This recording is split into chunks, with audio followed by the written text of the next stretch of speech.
So please, all phones on.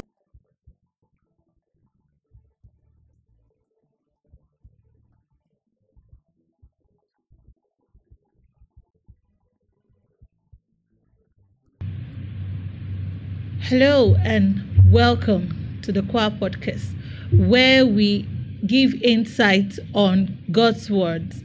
We are happy today. We are happy that today you'll be richly blessed because we have very special guests in our midst. And you know one thing about every episode on the Choir Podcast, it is very informative, very insightful, and very deep. We pick topics that we know that has been out there in your heart, in your mind, that you would want us to talk about. We thank you so far for the feedbacks, the questions you've been putting on our comment section. We are delighted for every time you ask us a question, we take it back and, create a topic around it. We don't just create a topic, we also get professionals, we get specialists, we get counselors, we get lead pastors, people who are not just people who are professional in this field, but people who have the experience that can handle each topic and each question. So we want to thank you for keeping it a date with us. But before we go to our guests, we also like to thank our sponsors. We'd like to thank Lagos Nawa for not just being the number one blog in Lagos where you can get all your information from entertainment to health to politics to trending jigs and gossip. Thank you, Lagos Nawa, for being in partnership with us. We also would like to thank Ikoyi Property. Yes, if you're hoping to buy a property, rent or sell, whatever your need is, Ikoyi Property is your one-stop for every accommodation need that you want or you desire. We also would like to thank our partners, PP Chat. PP Chat is a platform where you can connect, you can also mingle, post your content, and also cash out massively. Yes, I know you love that part. A lot of people have been making money. When you go viral, you make money. We are not just like what other platform where you just go viral and you don't get anything out of it. So when you go viral on the PP Chat, you make money as you go viral. So you don't need to have numerous followers before you make money. You can just make money as soon as you start trending, as soon as you start posting and engaging on the platform. So for PP Chat, it's available on the iOS store and also on the Play Store. Also for Ikoyi Properties, we have our website at ikoyiproperties.com. We also have it available on the iOS store and also the Play Store. Same thing with Lagos Nawa. Thank you. I know you're excited as I'm excited. We want you to relax and enjoy every bit of it. Thank you. So I go straight to our guest that we have here. She is a delight to behold. And I said something to her when she came in. She came bearing gifts, which was very, unusual. When you have a visitor in your house and you're expecting to offer the visitor something, but here is our guest bringing gifts. So she came bearing gifts. We would also go to we'll talk about the gift. Okay, so we have here with us Reverend Dr. Mrs. Namso Okon Akpan. She is the lead pastor of Glory Signature Assembly here in Lagos on the island. She is happily married to her husband of 23 years. Yes, we can't talk about divorce without bringing the married, especially people with experience. And this marriage is blessed with 3 beautiful children. Reverend Namso was called into full-time ministry in the year 2015. It's an interdenominational ministry called the Glory Signature Assembly. She is not just a pastor, but a marriage/relationship coach, a life coach, a prayer warrior, a business woman with a factory here on the island. She's totally sold out to assignments to God, to raising godly homes and ministry. She is called to stand in the gap as a watchman to bring breakthrough via prayer ministry called Tribe of Deborah. So you see that we have our guest here is not just seasoned, but she's also experienced in the topic. And she's also the CEO of Signature Waters. So thank you, ma'am, for coming on the show with us. Thank you so much, and it's my pleasure. You're welcome. Thank you, man of God. Thank you. Dr. Well, thank you for having me. Thank you, bless you. Thank And just you. a quick, just to add something there. Okay. So we started as an interdenominational. but Okay. We run a full-fledged church now called Glory Signature Assembly. Oh, wow. Yes. So Okay. All right. Thank you so much. All right. Thank you so much. Then our second guest, you already know, we always get excited when we have him with us because of his wealth of experience, his spiritual depth, and he is the father to all of us here.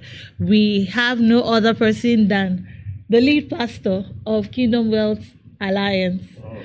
Yes. Thank you so much for having me once again. You're welcome, sir. Even if the road was a bit tough, but at least I'm happy that I'm here. You're welcome, you. sir. And by the way, you look good. Thank you. Thank you. Thank you, sir. Wow. Thank you. So you see, we have guests ready for the topic. So today's topic is not it's not an unusual topic. It's a topic on every mind, especially when there is a big society wedding as the one we have trending this week. There's always a concern about society wedding. Is it really worth the hype? Is marriage really worth the hype? Marriage is the foundation of every society.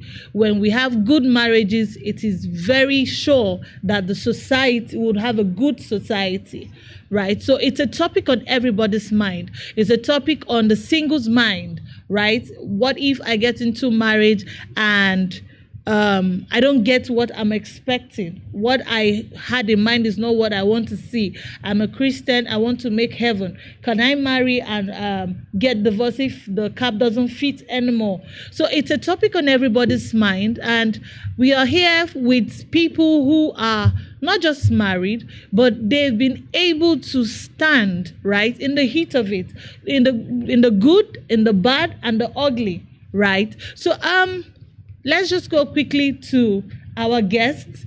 I like to start with women. Yeah. Sorry, sir. Not only women. It's good to start with you. Yes. So Thank you so much for coming, one of God. Thank you, sir. Thank you. All right. So I like to start with you, ma'am. You've been married for 23 years. I want to believe that that home has been built with a whole lot of prayer, strength, encouragement, tenacity, perseverance, and all that. What does it take to be married for 23 years? Okay, I'll say number one, it takes the grace of God. If you Okay. allow God to help you, Okay. but it takes intentionality. Okay. That's because I don't want to sound too religious. We're talking to people who may not say they are born again and then they're still living their marriage. There Okay. are people whose marriages can still survive if they have made up their mind. So when I was getting married, I was in between getting married because of some things I saw growing up, and I was like, I'm not sure I want to get married because it didn't look so beautiful. At the time I settled to get married, I started talking to myself. So I didn't just marry. I prepared for a married life. Okay. It wasn't just about getting married. I prepared. I prayed to God. I went to the altar. I spoke to God one-on-one. This is the kind of man I would want to marry, even up to the age of the man, up to what he does. So a lot of things, I didn't enter into marriage strolling into it. And unfortunately, a lot of people stroll into marriage. Wow. So I was very intentional about marriage to the point that even after we wedded with my husband, I told him, I said, we have agreed to do this thing, and we are That's doing right. it forever, for better, for worse. That thing we said, like a recitation Yeah. in the church, was not a recitation for me because I didn't just fall into marriage. I planned myself into marriage. So I'm going to be here with you for the rest of my life. So even if I offend you, because offense will come, I just know that you're stuck with me. And even if you offend me, know that you're stuck. So what are we going to do? Let us talk more. Yeah. Let us look Communicate, at what, yes. yes, let's communicate more and look at how to build, because we must make it work. It now lies between both of us to see if our marriage, we are intentional to make it work. So yeah, it's more of being intentional. And I tell you, in the past 23 years, there were times that it was very shaky. But I always remember that I said that it will work.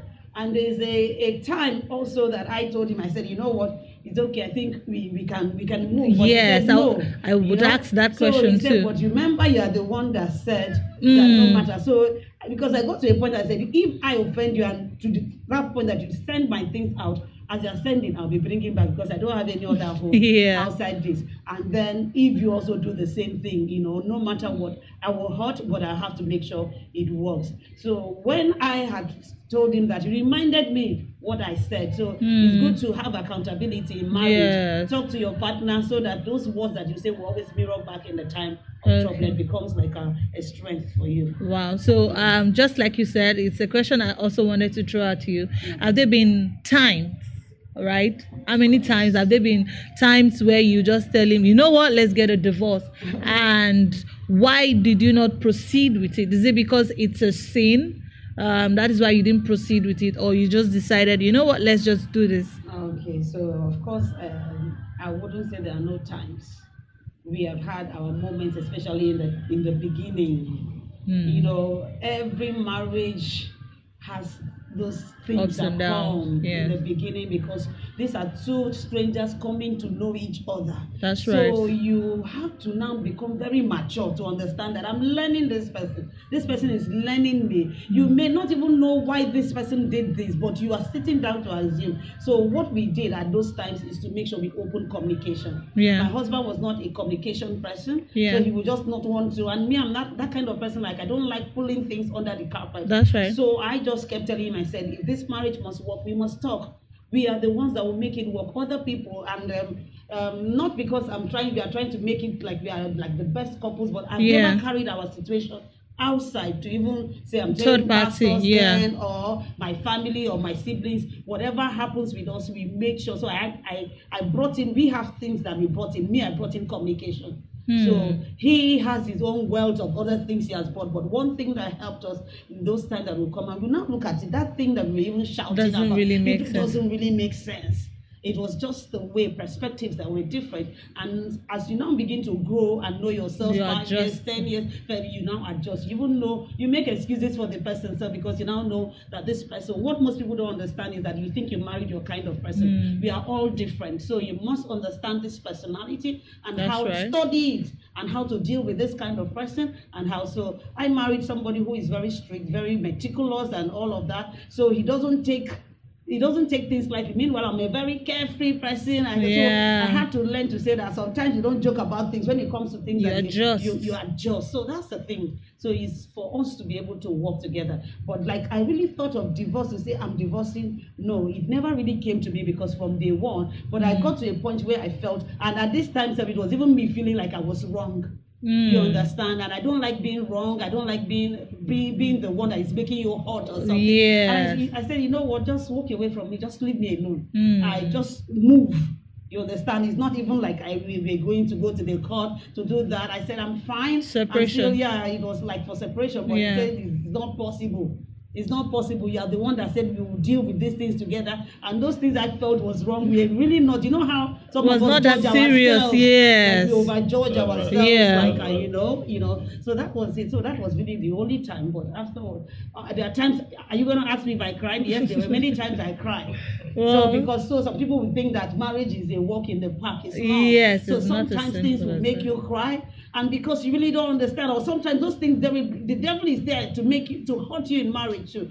But you should learn now how to tell the devil, get behind me. You cannot win my matter. So you have to rough it out. Some people don't know how to persevere. People don't know how to be resilient. Some people don't believe in things, because if you believe in something, you're going to walk it through till it succeeds how you want it. So there were bad times, but by the grace of God, we have grown.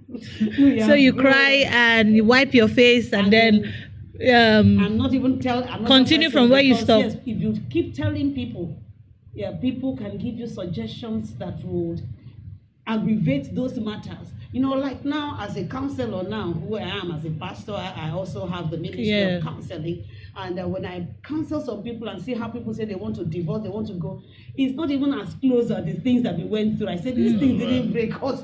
How come they're not so? I was laughing and helping them through. I said, it's nothing. I tried to those things that they see. So people should be able to know that there are challenges in marriage. So those challenges should not always bring you to the place of I want to divorce. But it's not because divorce is a sin. I'm not saying that divorce is a sin. But it shouldn't even be at the back of your mind from the day you are married. Don't have it at the back of your mind. God doesn't like divorce, but does not mean that it's a sin. Okay? Wow. So don't keep it as the back. There are some people now who say, okay, I'm marrying for maybe I just married for 5 years, whatever.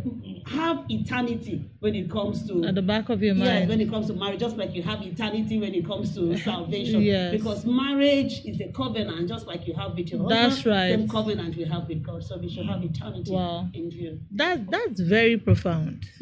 That's very, very profound. Okay, sir. Okay, I'll move to you. All right. She said something.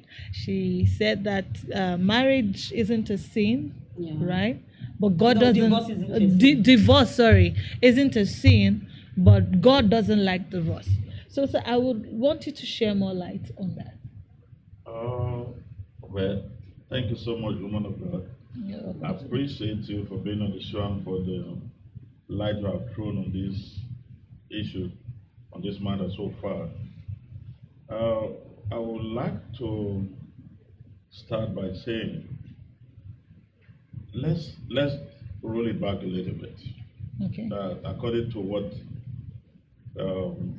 your question, for example, if you go to driving school today and you say to yourself, I want to drive, I have a vehicle I want to drive. Yes. You will see they will take you through different kind of process. They will tell you go and learn.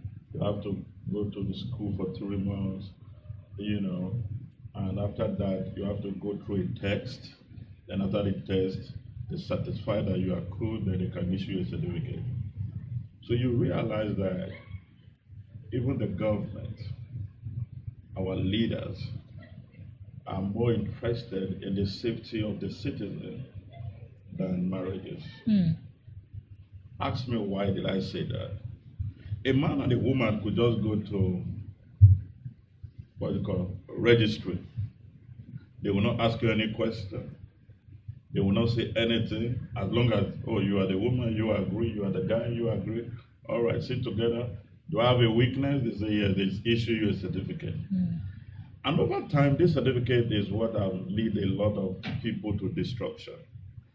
And if I must be very sincere with you, I will tell you that marriages have destroyed more people than the vehicle on the road. The government pay more attention to the road users, but they don't pay attention to the issue of marriage. Now, why do I have to roll it back a little bit? Is marriage, divorce a sin? Divorce is not really a sin. If you got married and at some point in time it didn't work out, you got divorced, obviously you'll go to heaven as long as you live well. All right. So the question still roll back to, this is what the Bible said. Let's have a look at what the Bible said quickly. Then I will be able to lay more emphasis on this.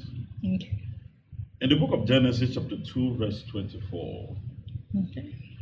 It said, for this reason a man shall leave his father and his mother and be joined to his wife, and they shall become one flesh. Underline the word one. The word one means, is another word for oneness. The word oneness is another word for holiness. I think one of the things that have really encouraged divorce in our various homes, when I speak, I don't speak to believers only. I speak to the people in the marketplace.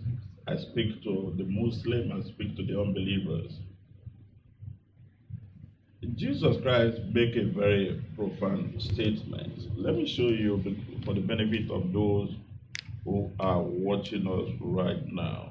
I'm going to show you real quick so that we get it clear as I lay more emphasis. John chapter 14 verse 9. Jesus answered, don't you know me, Philip? even after I have been among you such a long time, anyone who has seen me has seen the Father. That is oneness. One of the challenge among all that we have in our home today is lack of oneness. If I may ask you, how many men can say, my wife have my mobile app on her phone? A lot of men, if you ask them now and call them, where is your wife? They'll probably say, probably she's home. They are not sure. But there's something there's something striking. The Bible said, it said, for Jesus Christ speaking, it said, anyone that have seen me have seen the Father. So marriage is supposed to be anyone that have seen the wife have seen the man. Husband. Wow. Anyone that have seen the woman have seen the man. Anyone that have seen the man have seen the woman. Yeah. That is oneness. Just like what the woman of God said, marriage is quite challenging. The other day, I laid emphasis on something and said, if you have a counselor who tells you, or a marriage counselor who tells you, or anybody who advises you, anybody who you take as a role model, you listen to, that always lay emphasis on by saying, oh, my home is beautiful, I never had I don't have issues in my home. Avoid that person. He or she is leading you to destruction. But if we are committed to make it work, I can assure you it will work. This is what the Pharisees said to Jesus. The Pharisees are the lawmakers. They are very intelligent. They are the lawyer of today. And they came to Jesus and, they wanted to, some translations said they came to Jesus to text Jesus. And they were trying to ask Jesus about the issue of this marriage, And one of them just threw him a question. I said, oh, Rabbi, how do you see this issue? On what ground do you think that a man can put away the wife? And Jesus Christ kept quiet for a while. And the other one, while Jesus Christ was still trying to, look at what he would say to them, the other one said, but Moses said, Moses, these are guys who can quote laws for you. So they were trying to text the mind of Christ. They wanted to see what Jesus Christ could reply or what sort of answer he could come up with. And one of them said, but Moses said to us that if at any point in time we feel that, we are just tired, it's just like I have a wife at home now. Maybe when I get home, I just feel like I'm tired. We should just issue a certificate of divorce. And the other one said, there is something that Moses wrote in a book that we can give this certificate of divorce on the ground of adultery, immorality. And Jesus Christ looked at them and said, these things were given to you by Moses because of the hardness of your heart. That's right.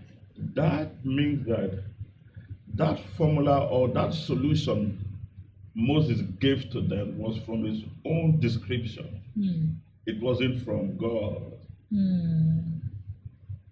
Okay, maybe you can have a rethink on that. If you are watching me right now. No, it wasn't from God. Because, even like Paul will say, this one, God didn't say, I said. You. So Moses gave you that his own personal opinion. Because of the hardness of the heart. He was dealing with a very tough set of people. Right. So he needed to say that there is no casualties, you don't kill yourself. Since you cannot forgive, give the person the writing of divorce. But when man of God was talking about God wants us to be together in unity. So even if there is offense, even if there is adultery, God does not promote adultery. But if you can even have forgiveness, If God can forgive the adulterous woman, so God is expecting that even the spouse, whether it be a woman, because some women say, I cannot stand it because my husband did it, so it should be forgiven. Not because we are promoting that, but when your heart is too hard, you cannot forgive. But you remember that God forgives us every of our iniquity, and he said to us, forgive one another as I have forgiven you. Okay. So just as you said, are you saying that adultery is not a good reason enough for divorce? Adultery is not good. It's immorality. The Bible has stated it clear that it is not good. But if someone is caught in the act, and either the wife, because if not, most of all the women would have left their homes now, because they have caught their husbands, or maybe even most women too have been caught. You understand? But there's that thing called forgiveness. There's that thing called a second chance. There's that thing called rebuilding, whatever has been. So, yeah, they may be scars, they may be hurt, but adultery is not enough reason. Sorry, you can misquote me, but it's not enough reason to break a marriage. Okay. So what if it's sorry, I'm just picking questions from what you're saying. What if it's a reoccurring thing, like it keeps coming, and right now there's this there are lots of vulnerable diseases out there. Now, Absolutely. let me chip in a little bit. Okay. If you are laying emphasis on the sin of adultery Okay. for somebody to get divorced, remember the Bible said a man can be walking and be committing adultery. Even in his heart. His All right. imagination. So with your imagination, any man that lustfully look at a woman, what has he done? Adultery. So if we are to divorce because of this reason, which means all of us will be out of our marriages. Oh, okay. That's a different perspective. Do you understand? That means everybody is an adulteress. Because even as a woman, you also look and so if God was going to judge us, some of us are very hypocritical because you are not caught in the act. You don't clap their hands, they should take that person out, but know that you are committing the same sin in your thoughts. So we are not advocating adultery. No, it's a no. God does not like it. Immoral act is not good, and in short, it's not even healthy. As you were saying, there are a lot of things. Diseases outside there. A lot of things, even up to your spiritual life. A lot of people have lost destinies, lost glory because of all of this kind of thing. So we should even start advertising this adultery thing, like stay away, like they used to talk about AIDS and HIV. You remember how they would say AIDS can kill? Say adultery can kill. It can bring down your glory, can bring down a lot of things that people don't even know that this adultery does. If they knew it, they would be the one running away. Instead, they only think it will, if they catch me, is divorce. That one is not really the divorce. You can marry another one now. Yeah, that's another topic for some people who say when you divorce, you stay without marriage. I don't know if we have time, but there's so much. But we should stop being hypocritical. Adultery should not be a valid reason for divorce. For divorce. Even if when they said in that scripture, it said Moses gave you that law for the hardness of your heart, and the law was that except you can divorce your wife except in the place of unless it's adultery. Other ways you should forgive, but it was because you were hardened, because you didn't know forgiveness. But God came, looked at you. You have done worse than adultery. You have killed. You have done so many things, but God forgave you, and He said to us, "Forgive one another as I have forgiven you." So it is when two people marry together and understand forgiveness, they will be able to do a lot of things together. And you asked me a question about how about when it's recurrent. Yes, it really can be very hurtful, and you do not encourage that. So, and for somebody who you think is having this, there are things you should look into. Check, is it a spiritual attack? Some of them are actually doing that because their spirit does not want to commit adultery, but they find themselves doing that, which they don't want to do. Your own assignment as the wife or the husband, because as the spouse, because it could be the other way around. Sometimes you always think it's only men that commit adultery, but women also commit adultery. That's right. So when you are there together, you are there to be your brother's keeper. Your first thing should not be thinking divorce. It's like, how do we help this person? This person has a problem. So how do you help? You start in the place of prayer. You must really go into prayer for that person, because if you love that person enough to marry, you should be able to love that person, to salvage that person out of a problem, not just for you to feel selfish and say, I have to leave. And we should know how to partner with people in their own problem and stand say, I'm going to be there for you. That's right. I'm going to be there for you till this thing leaves. And you may not even be talking to the person. Like sometimes when the person is going crazy, he doesn't even know what he's doing. You know why Jesus said, forgive them, they don't know what they are doing. That should be at the back of your mind. So you do more of your own prayer closet, and then sometimes in your good times, talk to him or talk to her, and then in a loving way, not even in accusation. A lot of people feel like war. We don't war with the flesh. That thing is doing is the flesh that is doing it, or she's doing. We don't war like that. We war in the spirit. When it comes to love on the person more. One, because the Bible talks about when you love those people, you are putting heaps of coals on them, and that is not to destroy them. People think that the fire, the heaps of coal, is to destroy. It's actually to change them.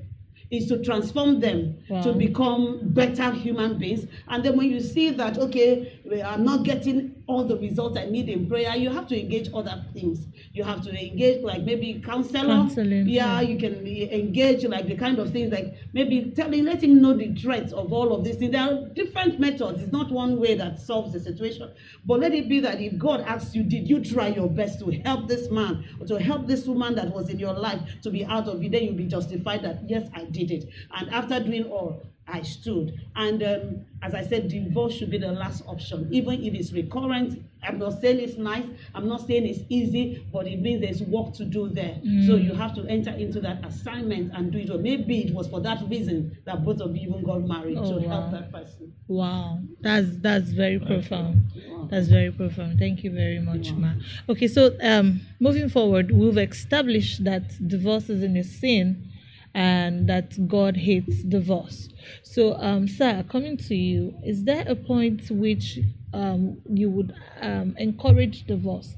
Say, for instance, people come to you and their life is under threat as a result of a marriage. Is there an instance where, as a pastor and as a counselor, is there a time where you've recommended, you say, you know what, after all has been done, because she said it's a last resort, that should be the last thing that will come to your mind. So if we take away adultery and we focus on domestic violence, can that be a justified reason for divorce? All right, thank you so much. You're welcome, sir. I've had some family come to me and said, I want a divorce. And the first thing I asked them is, on what ground? See, divorce is something that is a taboo. It's a taboo in the sense that, what is a taboo? Taboo is something that happened, but people don't want to talk about it. It happens, but people don't want to talk about it. There is a small community in Brazil and that community believes so much in our Lord Jesus Christ and is a Christian community. So a whole lot of things happened in that community. What happened? They were bounded by the Bible. You know, the idea of saying, when you are married, you can't leave your home, you can't leave your marriage. Till death goes past. Whatever happened, you just have to keep going. And this did happen in our churches today. Do you know what the women at the point started doing? They started cheating on their husband, because that is the only legal terms, legal condition according to the Bible that they can get a divorce. And what they do is that they could video themselves, send it to their husband. Wow. Yes, because of this scripture. Let me show you. Because Matthew chapter 5 verse 32. Okay. Do we have it on the screen? Matthew chapter 5 verse 32. Then after that, I go to your question. Matthew chapter 5 verse 32. Blessed are those who are persecuted because 32. Matthew chapter 5 verse 32. Again, you have heard that it was said to the people long ago, do not break your oath.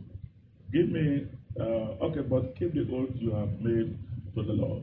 Give me a better translation. 32. But I say to you that whoever divorces his wife, Yes, what translation is that? amplified, Amplify, yeah. except on grounds of sexual immorality, All right. causes her to commit adultery. This is what happened now.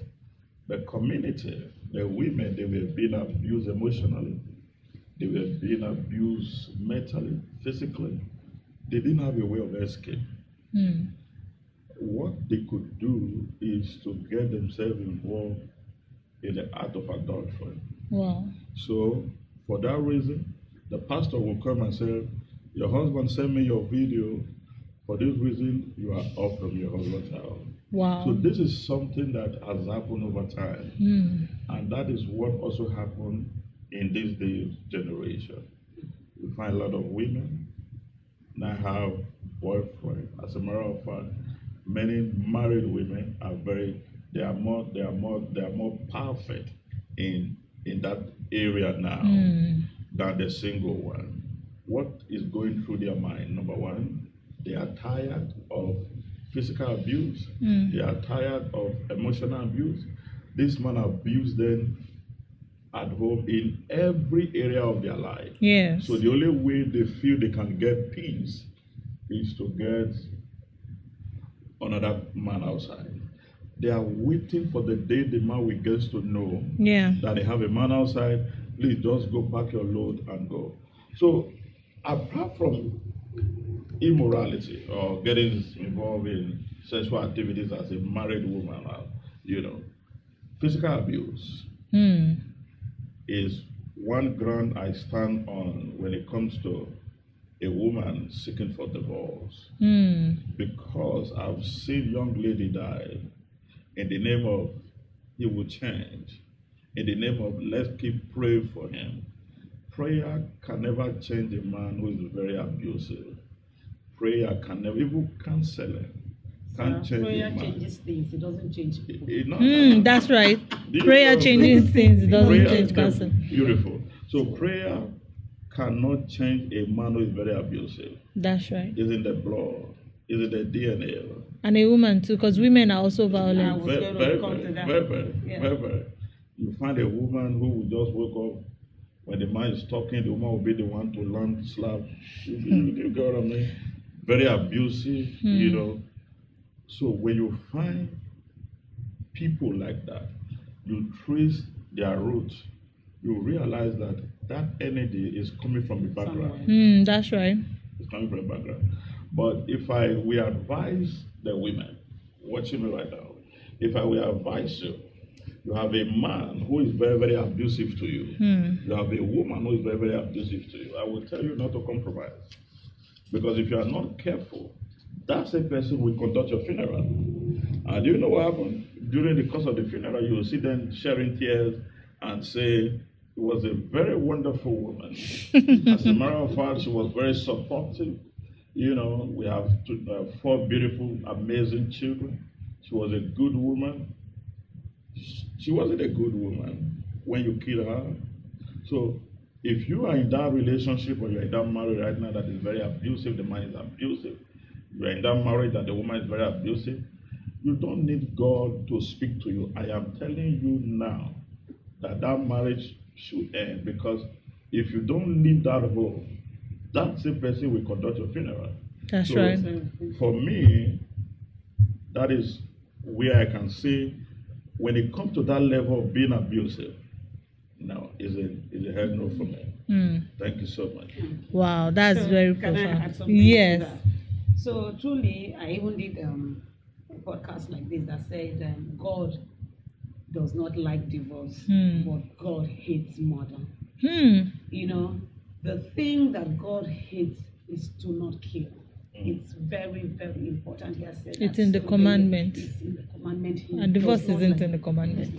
Wow. So God hates murder, and we must take it like that. So when you are coming together, you see, when man of God started, he said that the thing is that most people are not trained for marriage. I don't even know whose responsibility, whether it's government, whether it's the family, parents, for me, society. I say the family. No, I think if the government can issue government can do their part. some kind of penalty, for example, why they have to train people who want to drive on the highway is because they don't want you to kill other person. Yeah. Yes. And if eventually you kill, you go to jail. That's right. So if there is a system that protect every citizen, that look, if you know you are not ready to get married, please stay away. Because if you get married and they find you being abusive, you go in for 4 years in prison.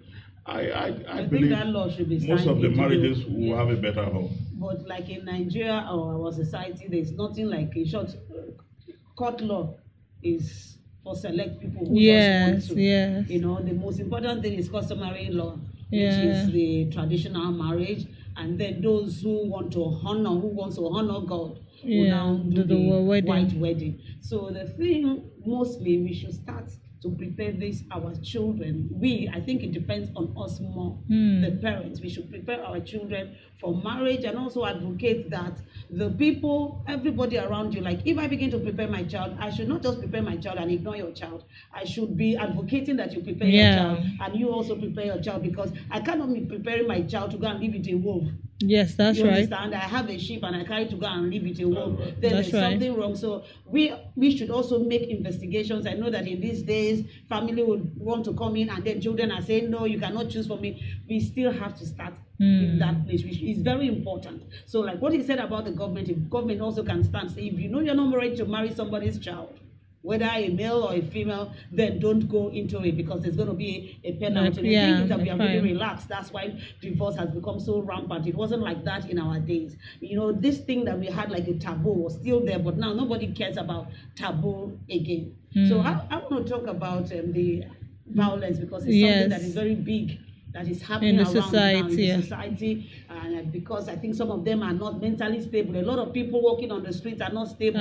So unstable people going to marry, you know, it's really bad and it's life-threatening. So anytime people come to me, like I'll ask, like he had said, what is the grounds of your divorce? And then if the person begins to tell you different things, maybe he doesn't give you money.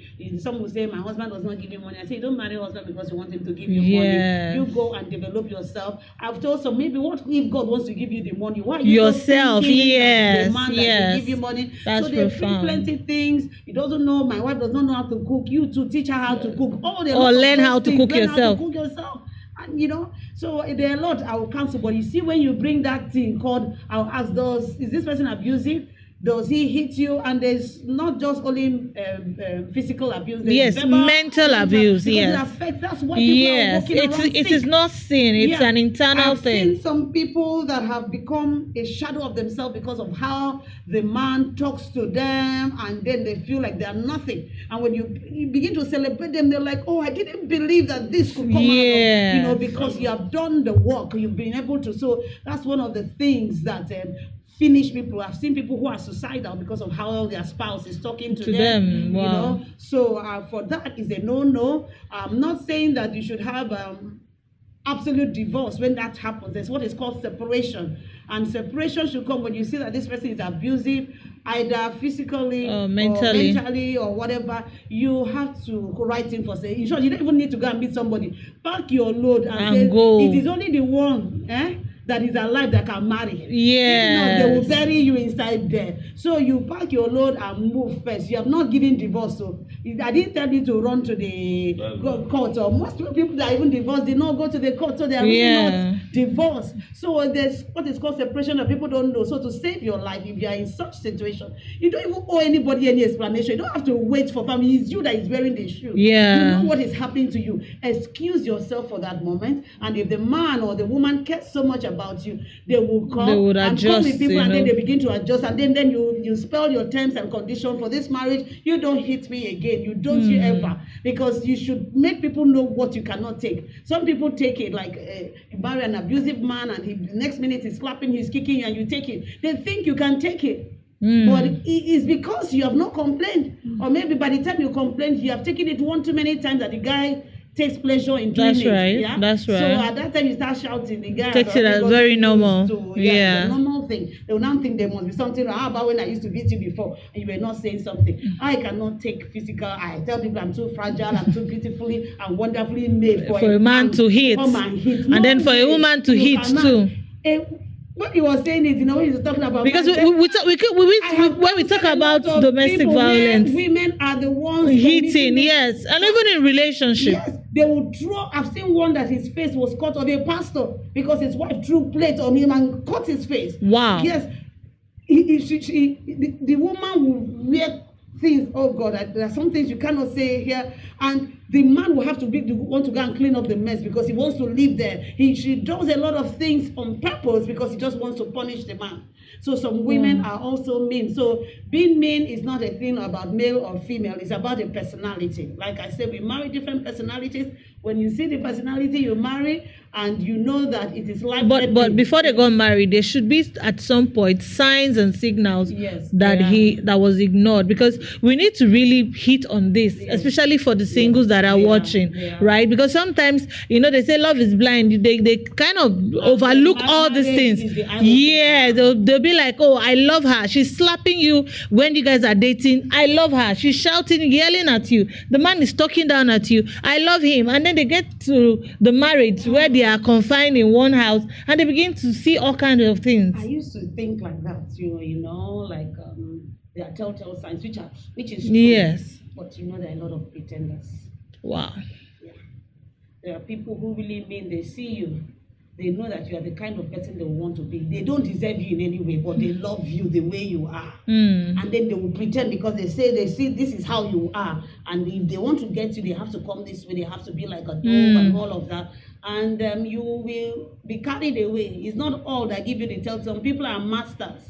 Wow. At hiding their character. That's right. And then the marriage reveals them, because when the marriage comes, it's an eye opener. Yes, you can't pretend for too long. Okay. Yes. So, and you see, there's this scripture the man of God quoted in Genesis chapter 2, and the end of it says, and the two of them were naked. Yes. And not ashamed. Marriage makes both of you naked. You cannot hide. You see, like for example, me and you can be pastors now, and we are acting like we are holier than thou. Yes. In front of the pulpit. When we get back here, inside the house, your real self, yes, because that's what marriage does. Yes. And then you'll be looking and say, and you call yourself a pastor. Yes. But if you know that you really want to be a pastor, start your ministry in the house, so that if you can stand, you stand with integrity. Yes. You stand with boldness, and you stand not judged.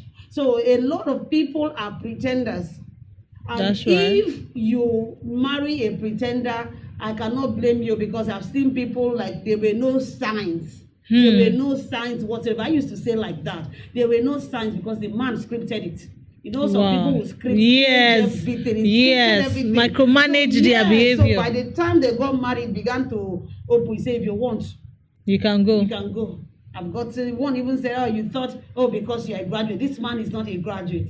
All these people who are rich, like they do business, and because you are beautiful, or because you are a guy, I wanted to subdue you, humble you. I just had to play. He will say it with his mouth. I just wanted to play into you. And now whatever. So in marriage, there's no shame, or then they behave anyhow. So the thing is that the Bible says, and the two of them were naked and unashamed. So now the thing is that the shame that some people don't have shame.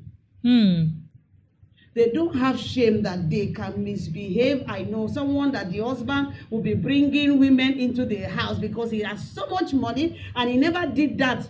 When he was broke. A virgin. Oh. So because she was a virgin, he protected her from seeing all of this. He's one of those people that boasted, I'm going to marry a virgin, I'm going to marry. And after I said, what am I going to do with your virginity? They don't know what to do. Wow. Okay? So there are a lot of things that will open up in marriage. Yes. So, and when you see that that person is abusing you, there are people that actually abuse you. So that is not just because of the adultery that you are living, it's because of your mental health. You are abused, so you have to just walk away. At least be separated. Until this man can value me, or this woman can value me, and know the reason why he married me, and then we can adjust. Wow, that's very profound, and I like the way you keep making reference to experience from people that have come to you. Okay, so when it comes to divorce, there are several factors. We've highlighted infidelity. We've highlighted what's it called now? We've highlighted abuse, right? I want us to also establish infertility and sexual satisfaction, because we can talk about divorce and not discuss the core areas where people are actually affected. To some people, theirs is not abused. They are not abused, right? To some people, theirs has nothing to do with all these areas we've discussed.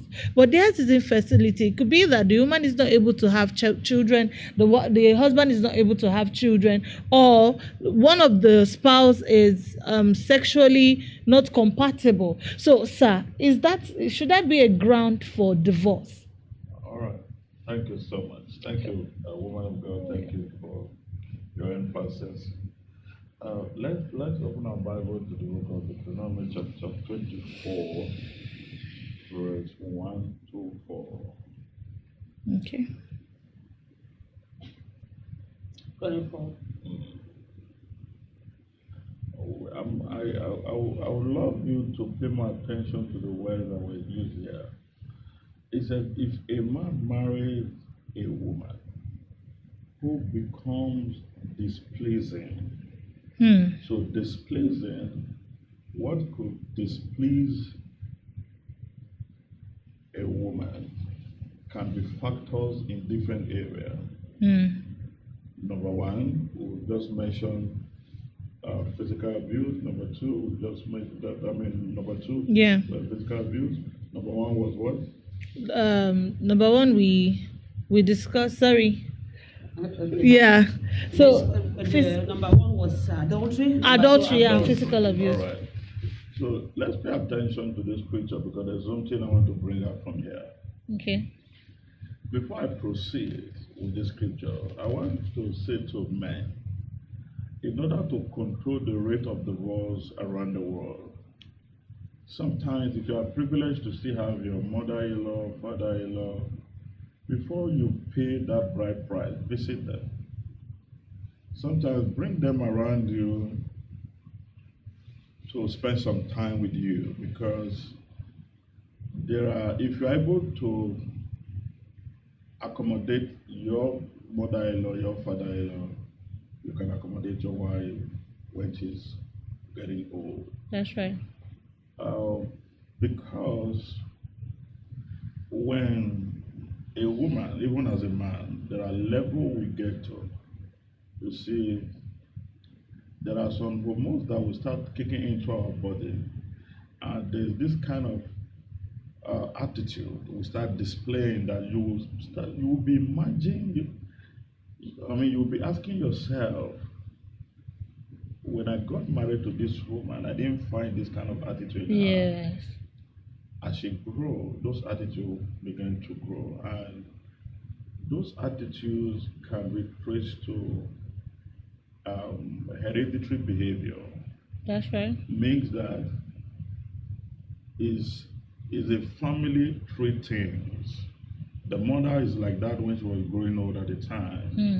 And the father have some elements of those attitudes also. So this is why I advise people who are privileged to still have father-in-law, mother-in-law, most especially mother-in-law, the woman that gave birth to you, the woman you want to get married to, the mother. Go and check her out. If you are lucky, she's still alive. Spend time with her, because as your wife grows, that is who she will become. Will you be able to stay, like for example, I have a beautiful mother-in-law before she passed on. I could spend time with her, I could relate. As a matter of fact, I could relate more with her. So at the time, I said to myself, this is where I want to belong, because I realized that from what I can see from my mother-in-law, if my wife is growing, as she grows and advances in age, she becomes the mother. She'll become what I see. And that has also helped me to protect my home, and that has also helped me over the years to stabilize what we are today. Now, back to your question. Let's go back to that scripture. There's something very striking I want to show you. Okay. Where you're talking about infidelity. Yes, infidelity, infertility. When a woman is not able to conceive. Infertility. That's when a woman is unable to conceive. Or the man is unable to impregnate the woman. Thank you. You see what I tell people? God designed marriage to be a beautiful thing, and marriage is beautiful and marriage is good. But if one thing will make you to start treating your partner lesser, or as the word may say, anyhow, it's good for both parties to sit down and have an agreement and say, you know what, I think this thing is not going to work. Let us put an end to it. It will help to protect life. It will help both parties. Because of infertility? You can't do that because this thing happens. Let me tell you, I have a case on my desk right now. Okay. Where the lady is unable to conceive.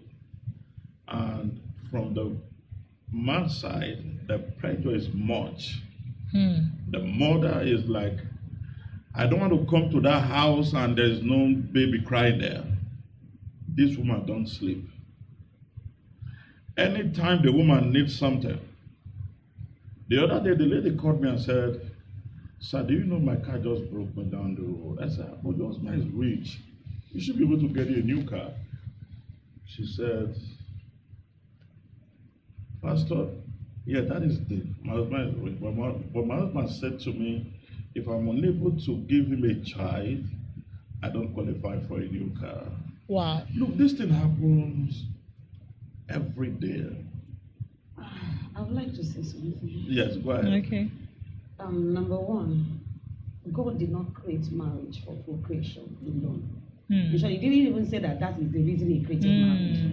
God said it is not good for man to be alone. To be alone. So the number one thing for marriage is companionship. That's why you come, as you said, they join together. There must be a joining together and understanding that I'm no longer myself. That's right. That me, I've joined with my husband has joined with me, and the two of us are one. That is the oneness we're talking about. Then, if my husband has low sperm count, I'm not going to run out of the marriage. I'm not going to be feeling somehow because it means I have low sperm count. So it means we have to fight this battle of low sperm counts together. And if I have infertility I cannot. That is for your own understanding. No, sir, because we are speaking to people so that they should understand that marriage is not for making babies. Children is actually from God. It's a gift from God. And God can decide to give you gifts in diverse ways. There are different ways to have children. If we sit down and we cannot procreate because I don't even have a womb, I know somebody who told her to tell the man that I do not have a womb because this is what happened to her. She had a fibroid operation and from there her womb was removed and she has ruled out on marriage. But I kept telling her you will marry, as God kept telling me. It took time, but I said the thing is, number one, make sure you are transparent with whoever you agree to marry. That's right. You okay? So when she met the man, in short, the interesting thing is that she married a medical doctor who is delivering children, is a gynecologist. But the man said, no problem. Wow. If this is the cross. Let me pause you a little bit. Yes. Do you not believe that everyone will be patient as those people? No. That's what we are advising. We are not believing. All we are saying is that marriage, infertility is no cause. It's not enough reason. It's not reason. a reason at all because options of adoptions are there. I know people who are married today 20 years. There are people, someone who married the same year with me, my friend. She still doesn't have children and she's still married. Okay, even right now, even when I was talking to her about IVF, she didn't want to go into it because she was scared of one of the things you talked about, like things like when my mother had her and passed on, and so they told her the story. So when she was, because the mother had stayed long before having a child, had the first one managed, and then went to go and have her, she passed. So that thing became a phobia on her. When I was telling her do IVF, she said no because I do not want to go and die unless God gives me. And that is the mindset she has. Unless God gives me. And she told her husband that nobody could force her to doing anything. I said, okay, how about adoption? Because there are different options. She didn't want to adopt because her husband is mixed. The husband is white while she is Nigerian. And she said, I don't want to adopt just a black child. I want... so she has her own reason. But what I meant saying is they still understand each other. It's now that she has grown. Just recently, she just told me that she has started the process of IVF. And I said, glory be to God, at your own time, not at the time somebody is forcing. This is 23 years in the marriage. But they are still staying there. A lot of people are not literate enough to know that people are staying in marriages without children. And that some people, most of our big men, rich men we see around, some of the children they grow with are adopted children. They are not their children, but because people are misinformed, they just want, my wife cannot have a child, my husband cannot. So we should, this is for us to create awareness that your woman, your wife carrying the baby does not mean that it's your child. Children are gifts from God. God can just show you a child who has been abandoned somewhere, and you help procreation by carrying that child. There are a lot of ways to have children. There's surrogacy. So it's for people to have understanding and create that literacy, because a lot of people are not literate enough to know So that. in the place where the woman is mentally abused, like from the story he was sharing, the woman is now being constantly abused by the husband that has refused to buy her a car because she's not able to have children, and the mother-in-law came in. So if your husband, I keep asking people, must everything depend on husband? If your husband does not buy you a car, can you not buy yourself a car? Women should stand up and start doing things for themselves. Women don't marry and think that marriage is the end of life. The woman should also be able to bring something. Do something, so what are bring you something doing? to You the can buy table. yourself a car, make yourself happy. If that is the punishment, you take it and walk. Most women, if you are hearing me, stand up and walk. Stop being lazy and expecting things only from men. Yes, a man is supposed to give, That's but right. don't have this entitlement Let me pause you a mentality. little bit. Okay. I'm going to pause you. I love this conversation. Yes, sir. But you see, for the benefit of those who are not born again, who are not believers, who are not Christians, let's check the book of Genesis chapter 1 verse 26. Okay.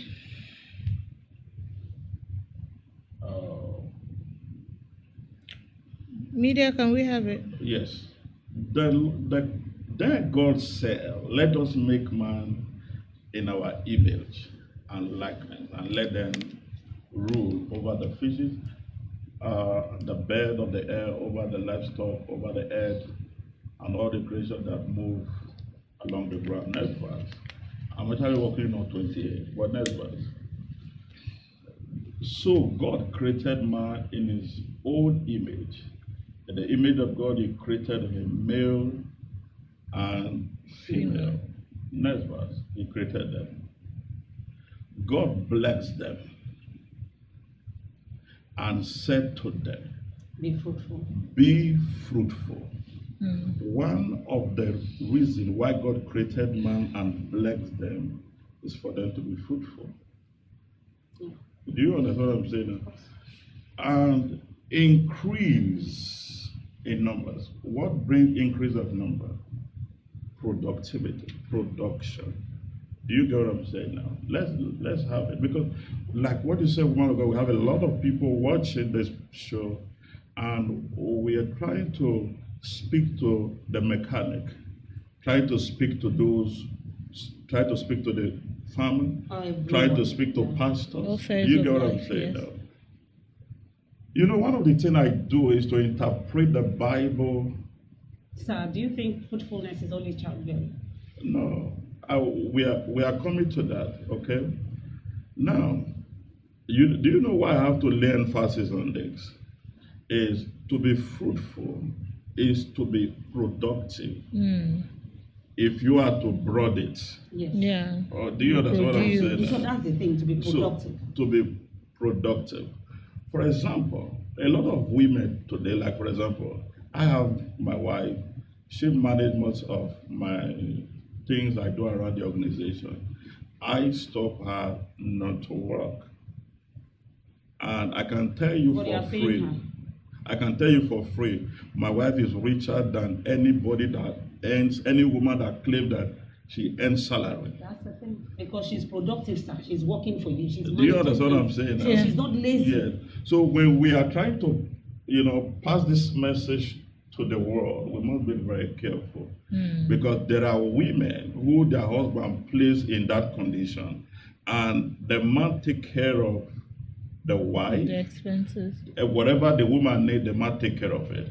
And we must not make those women feel bad Do you get what I'm saying now? So it's because this woman is feeling bad. Yeah. That And her she's not husband able Right. is not able to to buy her a car. That's and why. the thing is that no man who is seeing a woman sitting down and not being productive, you can be productive in your brain. As you Yes. said, productivity is what you are bringing, what you are offering. Okay, so your productive, you make it so clear that your wife manages everything about your businesses. Most of us marry that. We marry the brains. Yes, I the cannot brain. even marry someone who is not intelligent. Okay, Let me That's draw in the you place back of- to the days of our parents. Okay. I grew up to see my mother managing the house, and I grew up to see my father bringing in the income. women Okay. are managers. You get what I'm Yes. saying now? If not for the world we live in it today, and if you check back the statistic of what happened in those days, you hardly see a home where you said this woman divorced the man. Mm. Let me tell you, God created women to be a helpmate. That's right.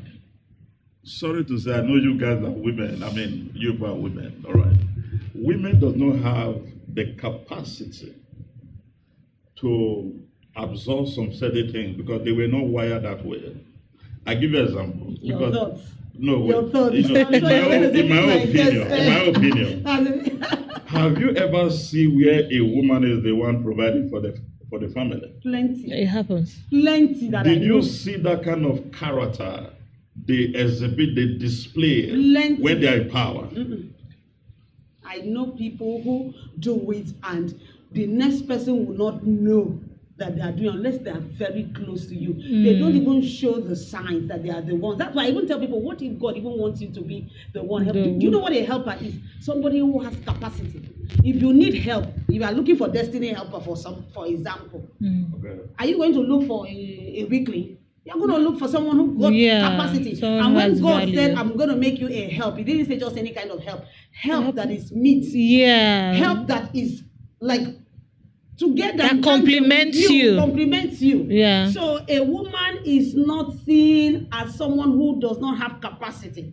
And anyone who marries a woman and sees the person as you don't have capacity, there's something wrong that you have to change. Yeah, those are the message we are giving to the men. Those some men cripple, like I said to the other one, he said, because you think you're a graduate, because you think you're beautiful. She entered marriage, he crippled her. Wow. He didn't empower her. Is she still in the marriage? No. Okay. She because he was not just crippling her, he was actually abusing her physically and Wow. doing all of those things. So she ran out and the man would say, if you don't go, I'll kill you.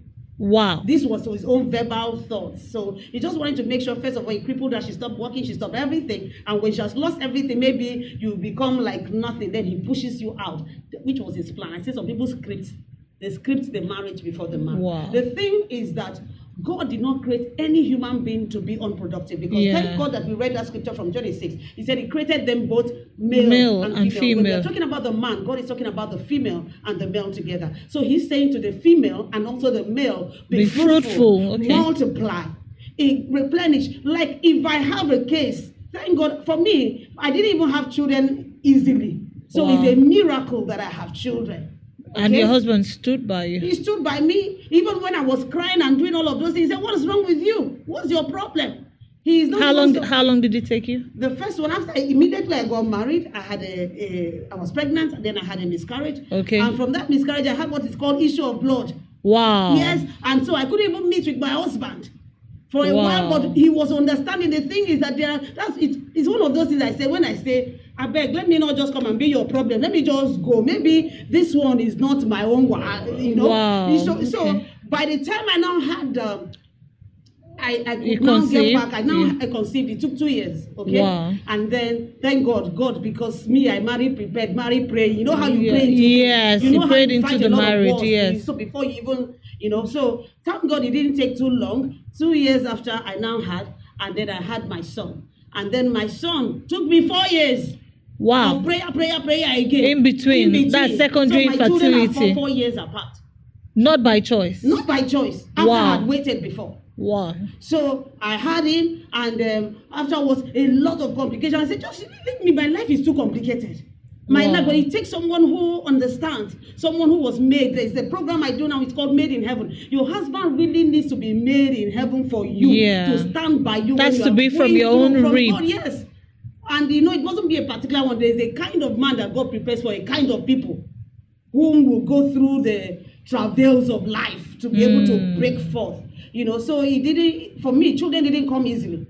So it was 4 years apart. That's why we could talk about that. I still have a child who is 13, while I have had the one that is almost finishing university, okay? So my children are not all together in the same age And that grade. is why you were able to say that it's not a base for divorce. Because imagine if he had left you because you are not he's able even to the one, I'm the one that deliver. even said, okay, wait, if you even want to go and have a child somewhere, just, you know, walk away. But he was now the one reminding me, did we get married for having children? Wow. And so from there, I now tell people, really, even if the man is disturbing you and they say they want to bring another wife, let them bring that. Does not mean that you must walk away from the house. So how do that person cope? You like you be in the house that is and because watch you're all the talking to, as he said, Wow. different kind of people who Yes, believe in yes. polygamy. Okay, I see how mother-in-laws will come and bring a woman inside. If your husband stands with you yes, and yes. says that I will not sleep with that woman, he will not. However, if he stands by you and say, baby, you know what, I really need to have a child, no problem, agree. That's surrogacy if you want in another way. Yes. If you, that is, it's not what you want, but if the man doesn't tell you to leave the house. Some people you see, oh, I left the house because my husband got another wife, or because my husband. What if he doesn't and then tell you they to leave go the out house? now, and they also married to somebody who is married to another thing. The same thing they are running away from. Sorry, let me cut you in. What if he doesn't tell you to leave the house, but from all indication, his body language, everything has already sent that message that That's why leave I the always say house? conversation. Ask him, can you do this with me? Can we take this walk together? Do you want me to stay or do you want me to go? I talk, I converse. What I if have he's in questions. between? So you just wait until you hear If that. he's in between, then I keep praying. I said, so it means that my husband still has something for me. So I can still keep having faith. But if I see that he doesn't need me again, he doesn't want me again, and he sends me away, it's not going to make me feel bad. I didn't divorce him. He divorced me, okay? It's a different ballgame because we don't have time to cover all of this. But my own stand to a mechanic, to a carpenter, to anybody is that infertility is not a ground for divorce. Because God is the one that gives children. If you want to talk about productivity, as the man of God talked about, you can actually do that productivity with a child who has been abandoned. You bring him and the person becomes your heir apparent, and from that too, your family will continue. They right. talked about if a man died, didn't have a child. Let me pause you a little bit. You see, sometimes it's easy for us to say it and to make it happen. Okay. But we are saying it as Christians and advisors. Yes, I understand. Yeah. What we are trying to say is, look, I love your argument. Yes, the perspective. Yes, I love your whole perspective. You see, when you go to the mountain top, you are able to narrate what happened around the mountain depend on where you are standing on. Yes. You get what I'm Absolutely. saying? Okay. So there are people who are not patient. There are men that, I give you an example. If you study pre-Adamic history, something happened. Okay, let's even leave that alone. Let's come to Abraham and Sarah. Something happened when you studied the life of Abraham and Sarah. At a point, the man was running out of patience. It's Sarah that was running out of patience. You know why? You know why I tell you that? The man have option to say, no, I don't want to do it. The man have a choice. It's just like Adam. But I'm sorry to report in. You Yeah, know that go ahead. women No, go ahead. are very good at influencing. If I want my husband to do something bad, I just keep talking to him. When I Yes. keep talking to his ear, you Okay. see, women have power. You see it from Adam and Eve now. We have power to influence. Right. Men. Now she looked at it, and that's almost what I did. I said, after Sarah said you should, I was even in my heart wishing my husband. Like you almost I wish he suggested can it. even go it by himself. Wow. Without telling me. because I didn't want to be, as I said, when I see myself as the problem, I don't want to be the one that cause that he doesn't have a child. Oh, you now after having one, there's only one child. The man did not even marry early in life. Me, I still have a long time to pray my own. If you want to go and have a child, just go and have your child that time. I was just in So my were you heart. saying that out of self-pity or out of love for him? Two things. Okay. Out of love for him, number one. Number two, out of me feeling like I am his problem. I don't like That's being self-pity. somebody's problem. Yes, I don't like being somebody's problem. So I'll rather just, please, I'm still okay with you. If you even bring a child in, it's fine. Wow. Yeah. And you will nurture that child as yours. Of course, Because even right now, oftentimes not why all over women the don't world, yes. open up for adoption is after some time they begin to maltreat the No, children. because they don't understand. I It- got married it- born it- again see, anyway. I this got is- married as a mature person in Christ. Hmm. So I know these things. Children are gifts from God. And I also know that there's something special about me. So what if my own process was going to take 15 Longer years? time. What if it was going to take, so what if my dealings was going to say, I was beginning to see, could this man, his family, I don't want pressure. I don't like pressure for anything. I love peace. So don't come and give me pressure. Unfortunately, I said I was mature, but I was not mature to what I know now. Because if I know what I know now, with no pretense, I will not advise him. So I was trying to do what Sarah did. That Wow. was then now. I would have led to a lot of but not issues. now. I cannot do that now because now I say we put rough it together. We will wait. If God says we wait, we wait. Because those who wait on the Lord, we know that we will renew our Yes, strength. that's So right. I will tell everyone, because the reason we have this talk show, Man of God will put up this, and you put up this show, is to educate people. That's not right. because we want to give people different perspective. There are right. people who will tune into this broadcast and say, oh my God, I wish I had this earlier. If I had this earlier, I would not have done it this way. That's so right. let us not come and begin to check and say, okay, for those who are not born, let's do the thing. Let all of us begin to introduce the mind of Christ to people. That's how right. Christ would do it. How would Jesus have done it? Because you don't have a child, I want to ask, man of God, if somebody comes to you and maybe you are the one counseling them, they run to you and this is what is happening, would you advise, because you are not talking, maybe those people are not born again or And they are getting impatient. Would you advise them to separate, to have a divorce because of All right, wonderful question. We have had different attempts to give you clarity on this issue. You see, I've traveled around the world and I've seen cases, not just in Nigeria, when most of us speak, we probably speak from experience. Like I gave you a proverb before, and for those watching us right now, I believe they have learned so much from this show. Yes. From your own argument, from your own perspective, fantastic, amazing.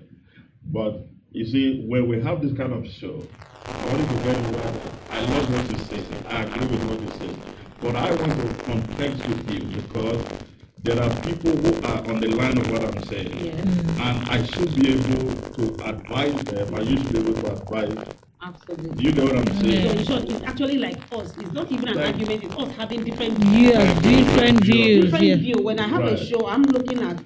You must not agree with what I say. Exactly. And what Yes. you say should not influence me. I say, Yes. a show. You have When your this own person stand. says, you'll Yes. toe the same line that person Wonderful. says. Yes. No, a show like this should be for different perspective. So That's one is gaining here, one is gaining here, and Yeah. it's brother understanding. It's to learn and unlearn. Yeah. Let me have that scripture on the screen, Deuteronomy chapter 24. I think that will answer this question so that people will get to see it from the scripture. I think I gave it to you before Yeah. quickly. When a man takes a wife, a man. Yeah. Okay, so our viewers out there, while we read through the Bible, send in your questions, send in your feedbacks. We'll be delighted to answer your questions. Thank you. Are you with me, media? All right. Okay, let me probably I will read from here. Okay. If a man marry a woman who becomes displeasing, many factors could make a woman to be displeasing to him because he found something indecent about her, and he wrote her a certificate of divorce, give it to her, and to send her from his house. Next verse. And if after she leaves his house and becomes the wife of another man, never. And her second husband dislike her and write her a certificate of divorce, give it to her and send her from his house, or he die. The last one. Then her first husband who divorced her is not allowed to marry her again. Emphasis lay here. A man, from our Christian perspective, we believe that there is nothing God cannot do. We believe that God is the doer of all things. We believe that with God all things are possible. But I'm telling you that there are people who don't go to church. There are people who don't even read the Bible. There are people who don't associate with pastor or with Christian. I'm telling you that when they have issue of this infertility, it breaks their home. For some people, it leads them to some kind of immorality, adulterous behavior. They start going out, sleeping with another woman. But that is not the best advice. But the answer to your question, for most people, it breaks their home. And when a home is broken, it leads to divorce. But for we believers, we keep holding on. Even like what you said, the man have a low spanker, but still believe that God will do it, and God did it. So, in my own opinion, if I have to answer your question, which you have asked me before, yes, it does lead to divorce, because I've seen it happen, and I've had several cases like that in my office. If you go to South Africa or UK, for example, they go adopt. The man can say, okay, it's fine, even if you can't have a child, let's go for adoption. There are so many, some could go for surrogate, some could do all kind of things, but the average Ibadan man, no Igbo man, it's not even in South Africa, and America, the average, there is so much awareness in Nigeria now, and there are a lot of people, and that's what we are creating. A lot of people more don't have awareness. the money. You don't even need too much money. Okay. Yeah, sometimes if you want to go through the documentation and then all of that, then you might spend millions to be able to. There are some it children takes time there. too. Yeah, it takes time too. But there are sometimes you also would even be offered on a platter of gold. Yeah, so there are different ways. There are sometimes you see all of these children on the streets who is looking for who would just, even if it means you don't have the mindset that I'll finish training this child now and tomorrow they will come. See, do your own work that you want to do. But we don't want to go into that because it will take so far. The question I asked, I know I'm not the questionnaire here, is that if you were asked, if people come to you to say, my husband or my wife cannot, and we want to divorce, would you grant them that divorce? On that ground, yeah. I'll ask the man if he's ready to adopt. If he's ready to adopt, number one. If he's ready to go through other process of having a child, number two. And if he's ready to walk through the process with the wife. Yeah. So men are not patient. If the man say yes, why not? But if it's not, for them to come, it means that they had checked all those options and they were not ready. Yes. And they are coming to you, and now you are standing in the place of the counselor. Of course, I will gladly sign them to have a divorce. Okay, why I would say that we should have counseled them is that some of them, they take these decisions even without knowing their left from their right. And then they come down, you are the counselor, you are the pastor. Have you opened them up into new things that they didn't know, to say, you know what, there are other options. They say, oh, we talked about it. Like I know one who was saying that my wife was saying she does not know the source of the child, so that before she will come and have the one that is mad or whatever and all of that. And then you began to tell them, for example, you educate them. That when you are in Christ, like this child is adopted into the family of Christ, unless they are not born again, you lead them. The thing is that there's a lot of things that we as pastors and counselors should do. First of all, you lead that kind of family to Christ. Let them grow into Christ before they even go for their adoption, so that when they bring that child in, they raise them in the way of the Lord. Whatever it is that was in their family, Bible says that God has delivered us from the law of sin, from the law of hereditary that you talked about, into a new law. You know, let me bring it to one of the things things you mentioned, which I didn't have opportunity to talk about. Like, you want to get married, you don't judge people because of their family. If not, a lot of people who have successful marriages would not have. If my husband were to even judge me from what I saw in my father's house, what was going on, I'm not sure he would really want to marry me, because he will feel like I will become a very fierce woman, and there are a lot of things. But no, when you are marrying somebody, you are marrying a new creature, as far as you are born again. But then the reason why I say that, I please, sir, can I just land? Don't worry, I will let you proceed. The Yes. reason why I say that is to avoid divorce. Divorce is not something that just happens. It takes time. You get what I'm There saying? are people who have married in the best of scenarios, but it didn't work out. So you don't use that. Even my own As a husband, yardstick. as a yardstick. The person he was going to marry that I knew he was in love with, because I didn't know he was in love with that person until we got into marriage. And then I saw her passport still in his wallet. I saw a lot of pictures and all of them. I'm like, what happened? And she's such a beautiful person. And it somehow was a coincidence that I know her. Wow. Yeah, I didn't know them before. In short, when I met my husband, it didn't take us 6 months, we got married. So, because I didn't know this person, and when I said, hey, but she's not a bad person, and she's beautiful. She was even one time our Miss from where I'm coming from. She was a one time, The beauty pageant. So she's not just beautiful; she had a good character. And that's how they even met, and they loved themselves. Unfortunately, people began to chip things into his ear. Oh, the mother. Oh, they did a background check, and that discouraged him. That after giving birth to a male child, and so she was like there's this family pattern. There's a family pattern, Yeah. and this is what happened to her grandmother, and this is what happened. And I looked at my husband after that. I said, "Sha, maybe God just wanted you to marry me, but that's not a good enough reason to marry, because it can be worked on." Is married. She's in America. She has a family. She has had both male. She has had female. She is not mad, because when you are in Christ Jesus, those things we should talk like Christians, because we are not pagans coming to the talk show to talk to the people. We are talking to them from the perspective of understanding that if there's somebody who was not born again would now say, I think the way out is to be born again. Yeah. Those patterns does not make anything. Doesn't stand. Christ is what rules us. Christ is our defining factor. So even if you marry somebody with such background, maybe they had hereditary sickness. Me, I keep praying, I will not inherit anything from my children. My children will not inherit anything. I will not inherit from my parents, and that is it. I will not. So I don't care whoever carried anything. That is their own. But me, let me press you a little bit. Let me Yes. press you a little bit. I'm going to let you proceed. Okay. I say all the time there are things I teach people.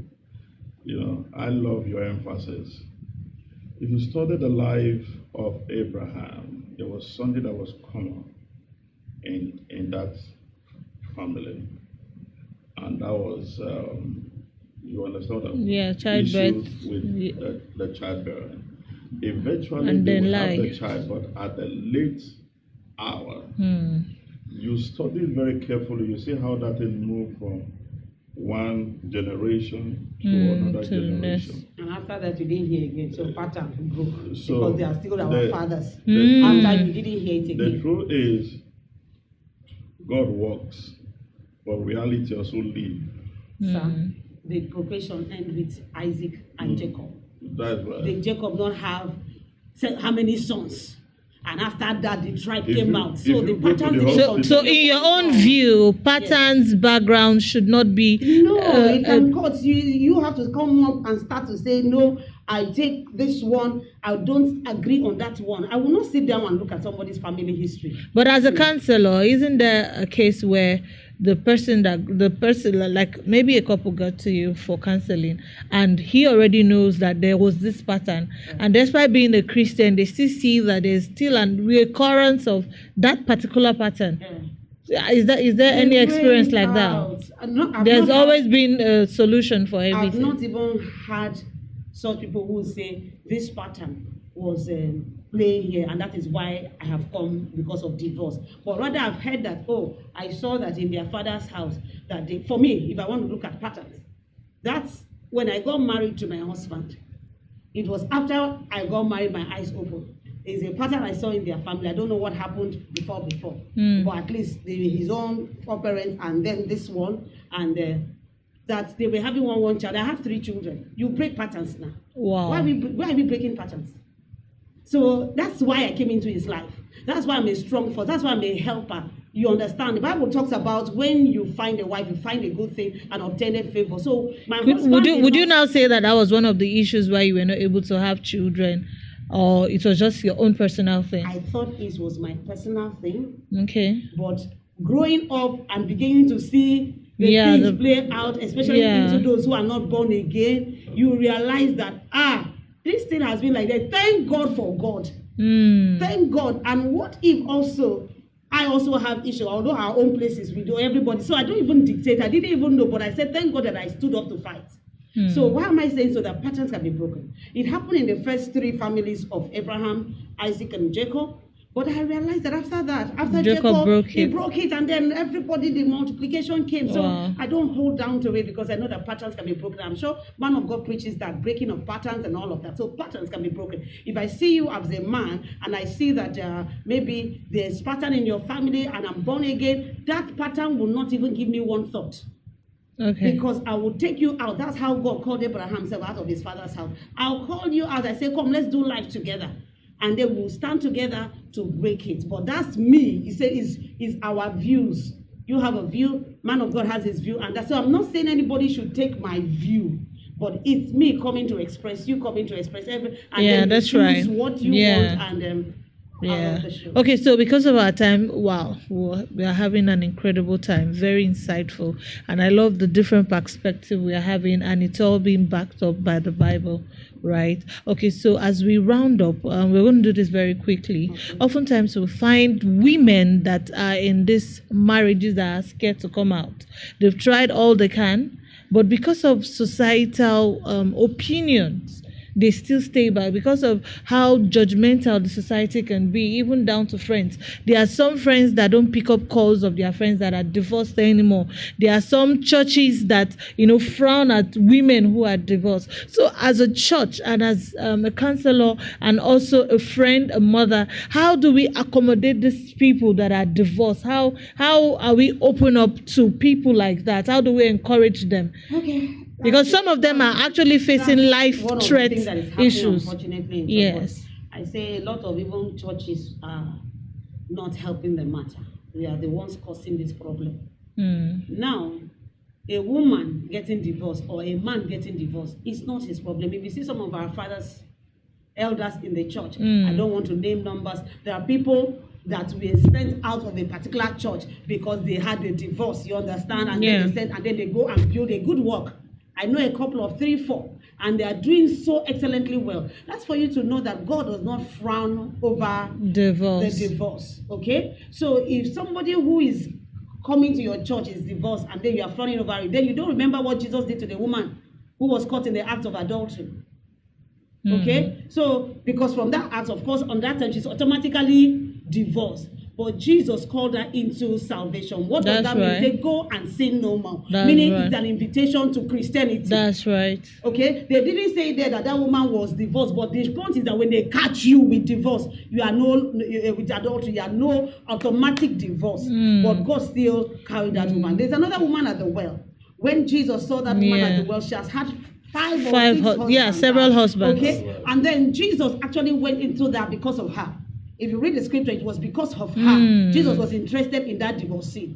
Okay? And then he just wanted to introduce the solution to our life, because it's not about like what we read here, marry the first one, you marry the second one died. You're even thinking of imagining going back to the second one. Yes. And they're telling you that first one will not marry you again. What is that? Life is beyond that. All we need is actually to know that even if you are divorced, to stay on your question, God still loves you. There is no judgment. There's nothing about it. Yeah. So if you come to church, I would accept you with spirit, soul, and body. I don't like divorce. I don't like divorce at all. I don't. In short, I'm such a family person that obviously from all that you've said, to see divorce. I don't like it. So I had to teach myself how to understand people from their perspective, pain, from yes. their pain. So it won't And be you as if don't they're judge sensitive. them. So you don't judge them. And even some of them, when they come closer to me and work with me, they say, I wish I had known you earlier. If I had known you earlier, I would have done it like this, would have been like this. So if I didn't accept them, would they have known? They are preparing for their next marriage, for the next life. So when they come to the church, in short, I don't know, it's part of my calling. Broken people come to me. Very normal people don't come to me. So it's either you are divorced or you are in a marriage that is very terrible and God is using me to help you, or you are divorced. So we welcome them so much, and there's no problem. In short, they are pastors, are ordained divorced people. One of my pastors, of course, one of my pastors, the first set of pastors I ordained, one was a divorcee, and her parents, her family was saying to her, if they lie, even if you work for this person for years, she will never ordain you. But of course, she was ordained as a divorcee. Wow. A lot, as I said, I actually work with a lot of broken people. Not that I invited them. Somehow they just started coming. They come, and then we make good use of them. We teach them, we train them. And so I have no problem with anybody being divorced, going to church. You can be divorced as a man. A lot of great men, even in the America that we are talking about, go and check their names now. A lot of them were divorced. So what would be your close remarks to people who are going through challenges in marriage, people who are contemplating divorce? Divorce should not be the first thing at the back of your mind. All you should do is that you can work out. Even salvation will work it out. So your marriage also work it out. If it becomes unbearable, you can separate and see how things can be fixed. Divorce should be the last thing, unless it is life-threatening. That's what I would say. Wow, thank you so much, Reverend Nanto. That is very profound. I love your perspective. I love how you put in experience, your years of experience into this. Thank you so much, sir. So, sir, can we have your close remarks? All right. This is for my viewers watching right now. If you are going through divorce, or you're divorced already, you're divorced, I want you to know that Jesus loves you. God still loves you. In as much as God hates divorce, God did not hate you. And there is life after divorce. You can still fulfill your dream. You can still fulfill your destiny. You can still live your glorious life. I want to challenge you today. Don't let your past hold you back. You can still do whatever God has destined for you to do. And I challenge you today, if you are in that condition right now, I want you to jump up and celebrate, because Jesus loves you. God bless you. Wow. Thank you so much, our viewers, for keeping up with us. It's a wonderful experience. We hope that we've been able to touch so many areas that was out there in your mind. You've heard it. Divorce is not a sin. But if your life is under threat, please pack your bags and move. I mean, you can separate. You can be separated for a while. If the other party is ready to adjust, fine, you can reconsider, coming back together. But when you see that your life is under threat, then you move out. And for the singles, please watch out for the red flags. Do your homework. Courtship should not be a time for Netflix and chill. Courtship should not be a time where you go to several restaurants and sample fine areas. Courtship should be time where you study each other. When you see red flags, please pack your bags and leave. We are not just talking about infidelity. We are not just talking about domestic violence. We're also talking about mental abuse. These are areas. And also, I feel the area of infidelity too. I think some churches also open up to doing fertility tests. Right? As a man, you know your core values. You know that you can't be with a woman that cannot have children. Please sit it out and discuss it. If you know that this is the line for you, please sit it out, discuss it. You know your boundaries. If you know you cannot persevere or have patience, please don't go ahead. Because at the end of the day, marriage is a lot. It's not a walk in the park. It takes patience. It takes God most especially.